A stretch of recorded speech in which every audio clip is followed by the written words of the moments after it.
The Eurofighter Typhoon's history began in the late Cold War, when Western Europe sought a new fighter to counter Soviet air power. Britain, Germany, Italy, and later Spain joined forces in the early 1980s, envisioning a collaborative project that would not only strengthen defense but also unify European aerospace industries. What emerged was more than a jet.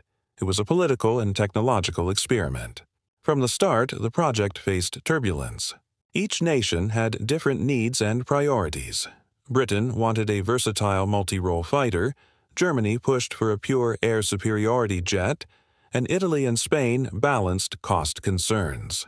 These debates caused years of delays, as negotiations over design, funding, and manufacturing shares tested the partnership's resilience. By the mid-1980s, the European fighter aircraft concept took shape, with advanced aerodynamics, canard foreplanes, and cutting-edge avionics.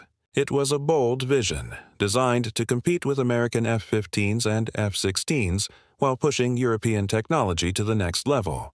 Yet the path forward was anything but smooth. The end of the Cold War almost killed the project.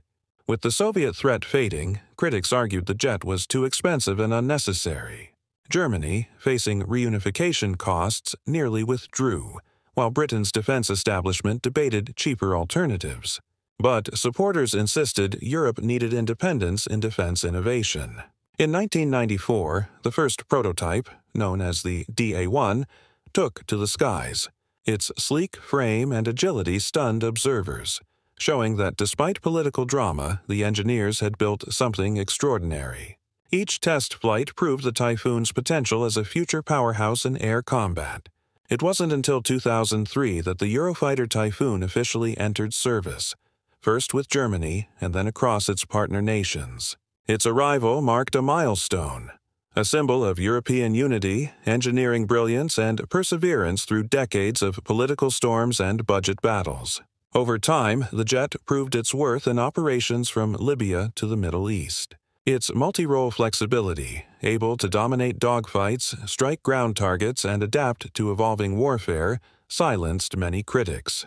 The Typhoon became a cornerstone of NATO's air power, embodying Europe's determination to stand on its own feet. Beyond performance, the Typhoon's development shaped the future of European industry. Companies like BAE Systems, Airbus, and Leonardo built deep cooperation networks, creating thousands of jobs and cementing Europe as a player in global defense markets. It was not just a plane, but an economic force. The jet's upgrades continue today, with advanced radar, weapon systems, and digital integration ensuring it stays competitive against fifth-generation rivals. Each new capability extends the Typhoon's legacy as a fighter built to evolve, not just survive. Ultimately, the Eurofighter Typhoon story is one of persistence. Born from rivalry and doubt, it became a symbol of what Europe could achieve when politics and engineering finally aligned. Its history is not just about a jet. It's about vision, unity, and the relentless pursuit of technological independence.